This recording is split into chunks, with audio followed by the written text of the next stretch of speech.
AMC notice બાદ ધારાસભ્યએ પોતાની ઓફિસનું board હટાવ્યું। Zee 24 કલાકના અહેવાલ બાદ તાત્કાલિક બોર્ડ હટાવ્યું। દરિયાપુરના ભાજપ ધારાસભ્ય કૌશિક જૈને કાર્યાલય પરથી બોર્ડ હટાવ્યું। ધારાસભ્યની જૂની ઓફિસે એએમસીએ જર્જરિત ઇમારતની નોટિસ લગાડી હતી।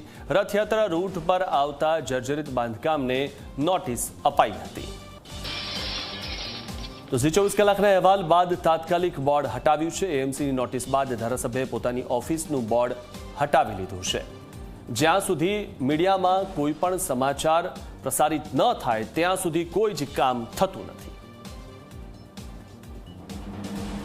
તો રથયાત્રા રૂટ પર આવતા જર્જરિત બાંધકામને લઈને નોટિસ હતી। એમએલએની જૂની ઓફિસે એએમસીએ જર્જરિત ઇમારતની નોટિસ લગાડી હતી।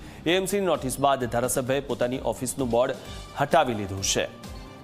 તો ઝી 24 કલાકના અહેવાલ બાદ તાત્કાલિક બોર્ડ હટાવ્યું છે।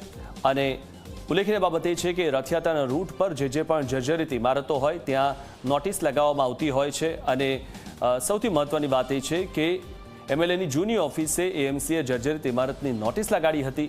એએમસીની નોટિસ બાદ ધારાસભ્યએ પોતાની ઓફિસનું બોર્ડ ત્યાંથી હટાવી લીધું છે। આજે આપ દ્રશ્યોમાં જોઈ રહ્યા છો, એએમસીએ નોટિસ આપી હતી। પહેલા અને પછીનું જે આ દ્રશ્ય છે તે આપની ટીવી સ્ક્રીન પર છે। ધારાસભ્યએ ઓફિસનું બોર્ડ હટાવી લીધું છે અને ઝી 24 કલાકે અહેવાલ પ્રસારિત થયા બાદ આ બોર્ડ હટાવી લીધું છે।